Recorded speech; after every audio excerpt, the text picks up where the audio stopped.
सराड़ी भरिसां बखर जमाली में सिंध हुकूमत जे माज़ूरनि जी बाख़्तियारी वारे खाते तरफ़ां समाजी भलाई वारी तंज़ीम सेरा फाउंडेशन जी सहकार सां बखर जमाली में माज़ूर ज़रूरतमंदनि लाइ हिकु प्रोग्राम मुनक़द कयो वियो, जंहिंमें सेरा फाउंडेशन तरफ़ां 200 खां वधीक मर्दनि, औरतुनि, ॿारनि ऐं बुज़ुर्गनि में wheel chairs, tyre cycle, walker hand stick समेत ॿियो ज़रूरी सामान तक़सीम कयो वियो, जंहिंमें वॾे अंग में समाजी अॻुवाननि, ऑफिसरनि, इलाइक़े जे मौजूदीन मर्दनि, औरतुनि समेत इलाइक़े वासियुनि वॾे अंग में शिरकत कई। सही ये जेका है असांजी जेका सेरा फाउंडेशन पार्टनर ऑर्गेनाइजेशन आहिनि असांजूं जेके हैदराबाद डिवीज़न में उन में जेको आहे सो उन जो हिसो आहे 400 मिलियन जेके आहिनि असांजे CM सिंध डिस्ट्रीब्यूट कराया 2 महीना पहिरीं पूरी सिंध जे NGOs जे लाइ, जंहिंमें असिस्टेंट डिवाइसिस आहिनि, व्हील चेयर्स आहिनि, मुख़्तलिफ़ शयूं आहिनि जिते बि नीड बेस ते उहे असां विरहायूं आहिनि। अॼु सेरा फाउंडेशन जो जेको फेज़ आहे, फेज़ 1 में हिननि डिस्ट्रीब्यूशन कई आहे, हीअ बि उनजो हिसो आहे ऐं अची करे तमामु घणी ख़ुशी थी त हिननि बहितरीनु तमामु सामान वरितो आहे ऐं फर्दर असांखे रिपोर्ट बि पेश कंदा।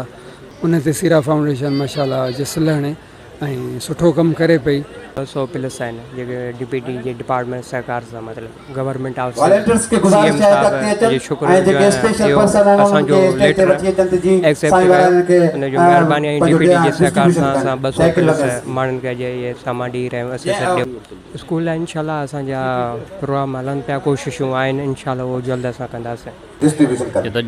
सेरा वेलफेयर फाउंडेशन जे प्रोग्राम आया आहियूं ऐं हीउ प्रोग्राम यानी बखर जमाली में थी रहियो आहे ऐं ख़ासि करे PWD जेके पर्सन्स विथ डिसेबिलिटी जी असिस्टेड डिवाइस जे हवाले सां हिन में असां सभु थोराइता आहियूं ताहा अहमद फारूकी साहिब जा ऐं मुरादिल शाह साहिब यानी स्पेशल माण्हुनि ते ख़ासि तवजो ॾेई करे असिस्टेड डिवाइस जे हवाले सां यानी फंड्स ॾिना। अॼु इहो प्रोग्राम तमामु सुठो थियो आहे। 100 खां मथे यानी स्पेशल पर्सन्स आहिनि जंहिंजी ख़िदमत थिए थी, जिन खे रेगुलर लाइफ गुज़ारण में आसानी थींदी ऐं तहे दिलि सां शुक्रगुज़ार सेरा फाउंडेशन अहिड़ा प्रोग्राम कंदी रहंदी। सेरा फाउंडेशन रखियो आहे, हिन जे हवाले सां आउं तमामु घणो मुतासिर थियो आहियां।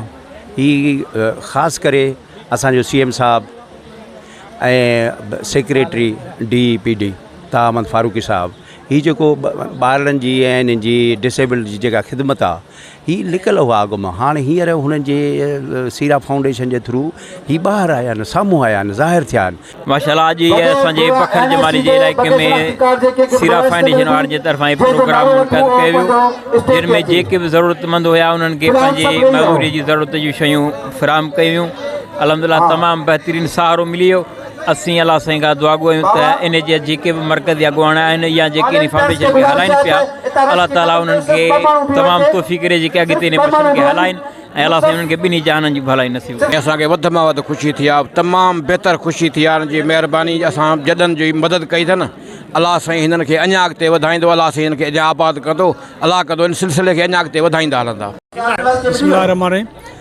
हीअ प्रोग्राम जेको सेरा फाउंडेशन सोसाइटी एक्ट में रजिस्टर इदारो आहे ऐं जेके डिफरेंट एबल पर्सन आहिनि उन्हनि जे लाइ कमु करे पियो, उन्हनि जे फलाह बहबूद जे लाइ, उन्हनि जे रिहेबिलिटेशन जे लाइ। अॼु हीअ जेको प्रोग्राम आहे उन सिलसिले जी हिकिड़ी कड़ी आहे। हिननि डिस्ट्रिक्ट मटियारी जा जेके बि डिसेबल पर्सन आहिनि, औरतूं, ॿार, मर्द, उन्हनि जे लाइ हिननि हिकिड़ो ज़बरदस्त प्रोग्राम कयो आहे, जंहिंमें उन्हनि खे ॿुधण जा औज़ार जेके कनि, जेके माण्हू ॿुधी नथा सघनि या जिन्हनि खे व्हील चेयर जी ज़रूरत आहे, ट्राईसाइकिल जी ज़रूरत आहे, उहे शयूं ही फ्री ऑफ कास्ट ॾियनि पिया। तक़रीब जो आगाज़ पाक कलाम जी तिलावत सां कयो वियो, जंहिंखां पोइ क़ौमी तरानो पढ़ियो वियो। तक़रीब में आयल ख़ासि महिमाननि खे रवायती सिंधी टोपियूं, अजरकनि जा तोहफ़ा पेश कया विया। रियाज़तदारी, सिंध TV न्यूज़, सराड़ी।